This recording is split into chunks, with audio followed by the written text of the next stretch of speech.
It's like if you go so deep underwater, you go down 4 feet, then you go down 12 feet, then you go down deep. Like there's different levels of depth, and these currents run into each other. So if you're very strong on one side and you don't have anything on the other side, you can project things, you can use the things you have, you can express your talents, but you won't feel the play was worth anything to anyone else. Hey, look at me, hey, look at me, look at me. Nobody's looking. Oh my goodness, why am I doing this?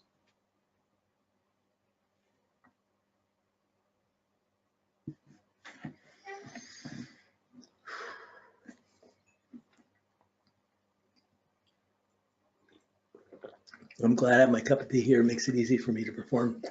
It keeps me going, makes me take a little break. But this happens at any instant, any second. We have the part of us that plays or is playful or is ready to respond. And you're acting okay, joking around. Someone responds to you, you're reacting, you're trying to be playful with it. So you joke around with it. Really, part of that's the third house. But this is using what you have, interacting with others, playing, and valuing the play, and bringing your stuff into the play. If you don't project your energy into a play, into a game, you're not really playing the game. Well, it's a balance there between whether you feel confident enough to play, whether you enjoy being with other people, win or lose, it doesn't matter, you get someone to play. Do you value that? Many people are intimidated, have really big complexes on these two areas.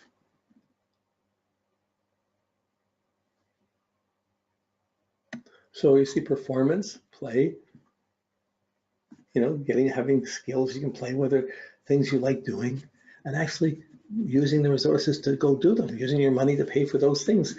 Even though you're working, having to take care of all responsibilities, you still have to have some value with it. I mean, the things we do for our kids, the performance of our kids, we use every cent we got almost, and we justify it. That's part of it. But even when we're doing that, if we don't take some resources to make ourselves playful, our kids aren't going to learn how to be playful either.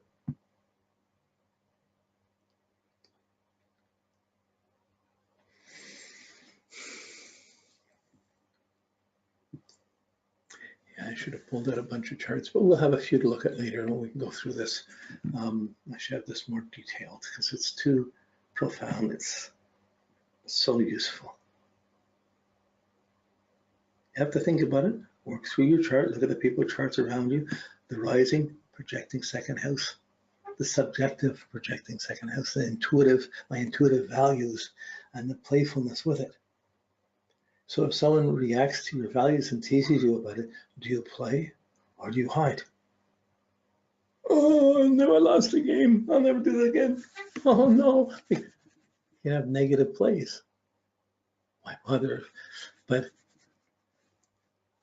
we use our resources to get that personal plus. When I use something personal, I expect to get some personal feedback. I used this for you. I got you this, I got you that. You want some applause, you want a hug, you want something for it. Unspoken, it doesn't have to be a thing, it doesn't have to be money, it can be, it doesn't have to be, but it's what we have, what we put out, and what comes back, and how we play with it, and how those two things interact with each other. When we see an excess in one area, it means there's something less in another. Often when there means there's a lack in one area, there's an excess in another area. It could be a positive or negative. But seeing the houses run into each other like this, for me, was really useful. It took away the little mailing slot packages. This house is just for money. This house is just for, no, it changed it. It opened it up. It brought the whole chart more together.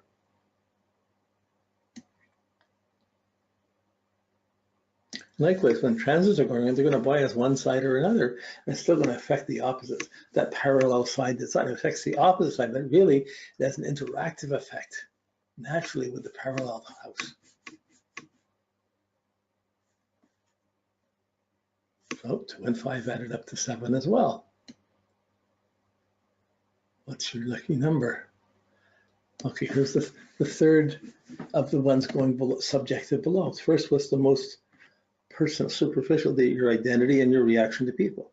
Second one's your resources and the way you play with them and perform with other people, how you're able to use them to play or to perform other people, so you can feel good about what you're projecting, or don't, or like that. Here is where you really, and this is really see the value of the diurnal houses, of the rising and the setting of the houses and how they start from the IC. You really see this around the third and fourth house most clearly. The third house technically is your house of communication, brothers, sisters, immediate environments, how you express yourself. In traditional astrology, it's usually taught you have your first house is your identity, then have the resources around you, and because you have the identity and have these resources, then you can communicate about them. You express yourself, but really, the third house is tied to the fourth house. What are we going to communicate about? Not the things. We're communicating about where we're coming from, about our sense of security or lack of security.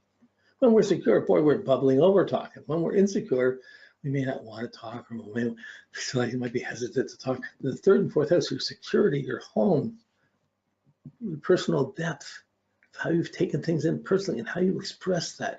You know what so-and-so said to me? It really made an impression. I mean, what do you think? Like, we start talking based on our deeper impressions. So the intelligence to express yourself, it's only interesting if you really talk about where you're coming from. Of course, some people are so involved in the world and on the superficialities and the interactions of the world, they don't want to know where anyone's coming from, just fit into the role. This is deep down stuff. This is about all, like, of everything you project out in the world to the midheaven, everything comes back at you from everyone else and comes down through your sixth house, through your fifth house, comes down into your fourth house. At home, you got to go to sleep. Are you at peace or not at peace? Is there still things that bothering you about what happened in the day? Is it insecure you? Is it pumping you up? Whatever, like, what's come in? Have you gained? You're going to have gained the experience no matter what. The soul will gain the experience, whether it's positive or negative. It still gains the experience. But you take it in. You go to sleep. Have bad dreams, good dreams. It's good night's sleep, but not bad night's sleep. This is all your fourth house, going in the fourth house over the IC. When you let go of your conscious control and you're in your dream state, and you're coming out of your dream state back into the world again. This is the fourth house to the third house transition. So how many people speak really sincerely about where they're coming from and put it out? When they're vulnerable, do they say so? Of course, some people say, oh, you're to blame, you're to blame. We can do that. But that's putting it to social causes. Oh, I'm hurting. Like, boy, if only we could be in touch with this, teaching and education would be so much more important instead of just showing roles and skills to fit in. Be teaching how to express where they're coming from. If someone's coming from an abusive situation, you teach them to build up their expression, to be expressive around you and try and get them some security and some benefit in other ways. But you can usually see in a class who isn't feeling secure, who's been abused, or who's not getting that personal feedback, because it's going to show in their ability to express themselves. A lot of times, if you don't get that feedback, you don't get through school, or you don't get to use what you learn. So important that even if you have run into bad teachers, bad people in school, it's still important for family members and other people to reinforce you so you feel secure enough anyways and you can go out and figure it out and go deal with it again. Make me laugh when I think of it. Like me, if I never went to a grade in school where I didn't get strapped, where I didn't follow the rules, I didn't fit in, I got picked on or bullied or something, and I'd be blamed. But if I got in trouble in school and I got home, if I got strapped at school, I get home and get beat up at home, spanked or beat it up at home for having had the choice. So I had double trouble.